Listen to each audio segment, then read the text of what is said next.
Hello everybody, today we're gonna make the steikpierun, and to make the steikpierun we need the pierun and we also need the steik. The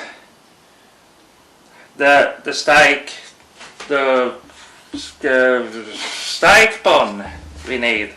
This is a steikpan. We use that to put the pierun in it to make them steik. In English we call it something else. It's a cast iron pan. You can do anything with a cast iron pan. With a cast iron pan you can play air guitar, then you do it like this. There is no tunes coming out of it, but it's not supposed to be tunes in it. It's just a pan. You have to put strings on it, and then your babes will be out of underwear. So now we're gonna take the potatoes and take the shells off. Yeah, we're gonna peel them. That's what we're gonna do. So first we're gonna peel the potatoes, but you don't have to watch that, and then we're gonna put strings on this one. So, okay, to make this steikpierun, or the fried potatoes, which is also called, you need one of these. This is a rivjärnad. And you also need then to take the potatoes, and the potatoes should not be cooked. You take the potato as they are and you peel them, and then you use this to make tiny little slices of potatoes, and you put them immediately down in this cast iron pan. Because these potatoes are not supposed to be fried in butter, and you're just gonna fry them in their own moisture. This means you're not putting any excess fat in the pan, which is good. So that's what we're gonna do. So now we're just gonna wait until the pan heats up, and we can start the frying part.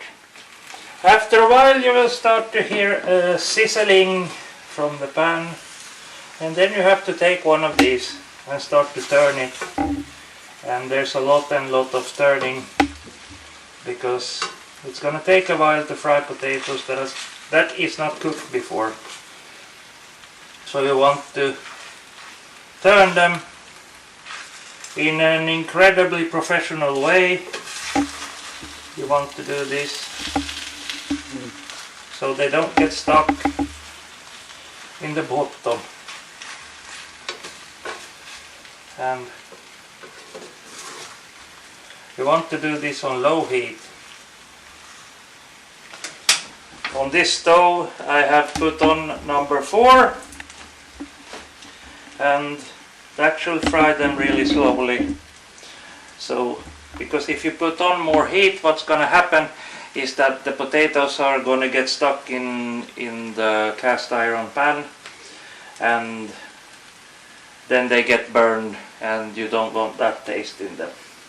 So, and for spicing, we're only gonna take some totally traditional salt and just sprinkle the salt on the potatoes.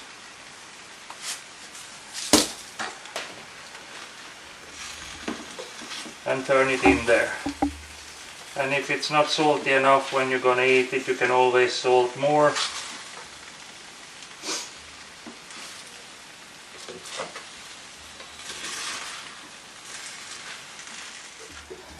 So, after a while, when the potatoes have fried in their own moisture, we're gonna put on some other spices. I have some lemon pepper, which is very good when you do this. And don't be shy, you lemon pepper the whole thing, because this is actually not so strong. And then when you've done that, you just you turn it around a few laps to get it mixed in there, and now all the flakes have gone soft, and some of them have gotten stuck to the pan, but that does not matter, because since I've been turning this now for quite a while all the time, the potatoes themselves, which we're gonna eat, does not get the burnt mixed into them. That's the good part about the cast iron pan, that you can actually get a good result when you do this. So to this we also gonna make some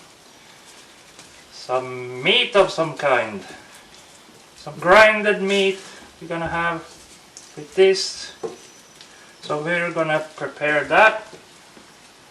I think this is actually quite good now. When it's done, it starts to look like a flaky version of mashed potatoes. Because when the potatoes have cooked or fried, they're gonna fall apart. But you don't want to go until they're really mushy. You want to keep some of this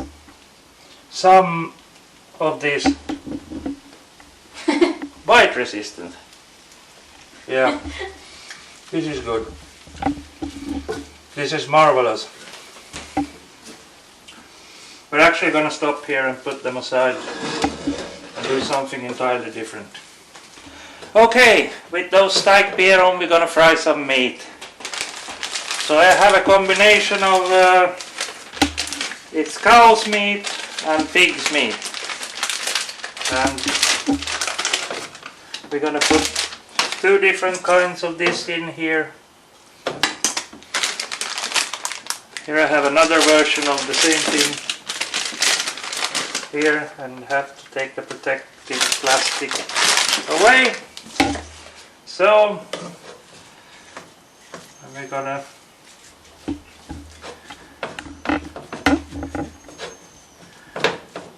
make it good like that. But now we need to use some oil, so I have some deluxe oil with peppercorns and rosemary, and based on the extra virgin olive oil. So it's very nice. You just make sure you get something in that pan.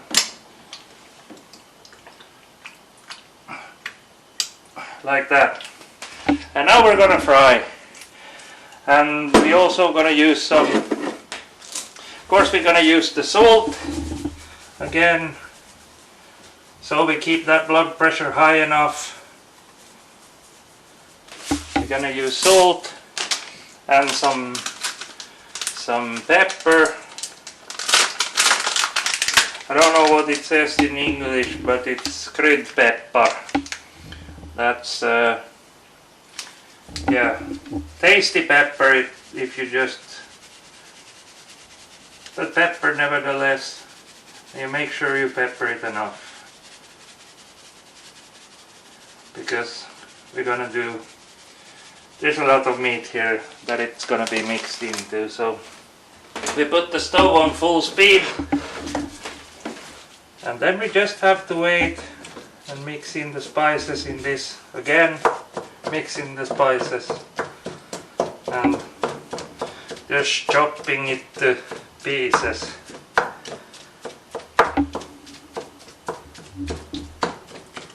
So we hopefully I put on the right one. Yeah, I did put on the right one, didn't I? Now it's functioning.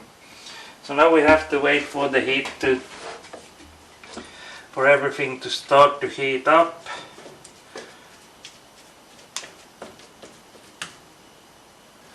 We're gonna turn the meat round and around. We turn the meat. Now we're gonna leave it like that for a while and fry it. Now that the meat has started to fry, we're gonna turn it so that we get the spices mixed into the entire thing. And I can already smell it, it smells pretty good. We're also gonna add some other stuff into it after a little while. But the point is now we just need to make sure that the meat is frying. We're gonna leave it alone and not stir the meat out of it. I have some fresh pre-chopped onions that we're gonna put in here, but we're gonna wait a while until the meat is almost ready.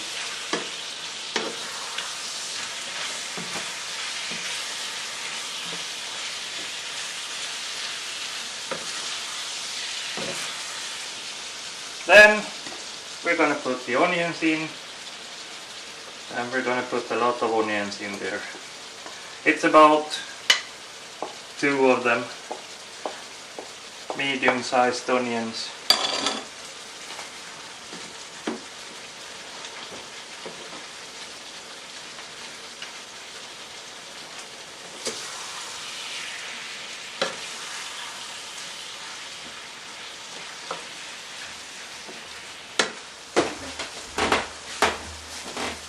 And then, when the potatoes, when the meat is getting a brownish color and have separated from itself into flakes, and the onion is moist and preheated, then we will take this and put it with the steikpierun into the oven. Then I take the meat and put it on top of the steikpierun we made before, like this. And now the moisture in this will go down into the steikpierun.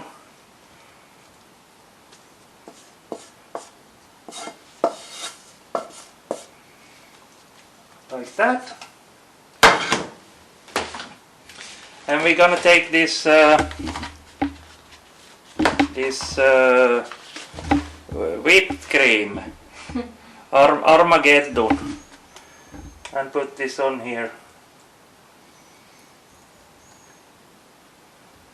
So we get a little extra moisture into it before we put it into the oven. And we're gonna do some toppings.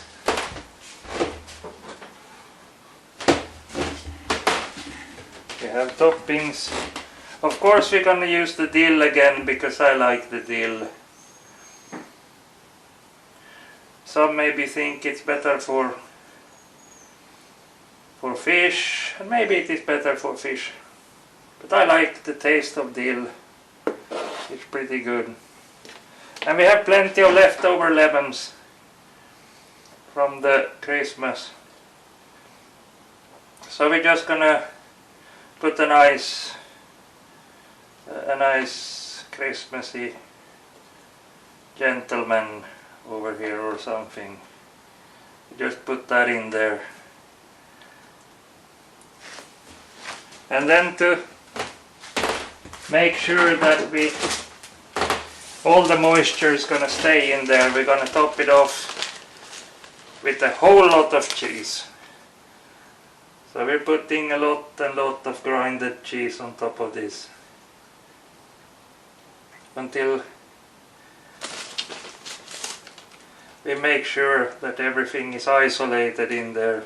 It doesn't look so good, of course, anymore then, but the flavors is gonna stay there. And if you want to maybe put some, when you put it on a plate, if it's an occasion where it needs to look pretty, you can always use dill and the lemons to do that.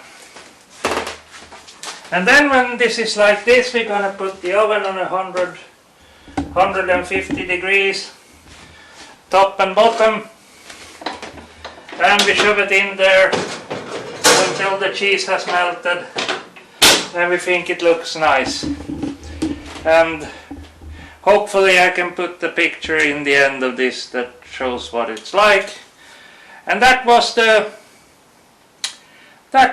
the end of this thing. Now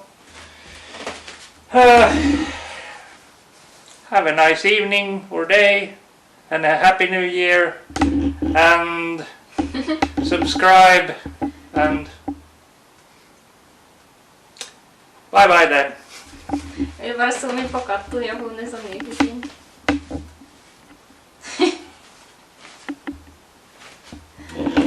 så man of cotton are rolled.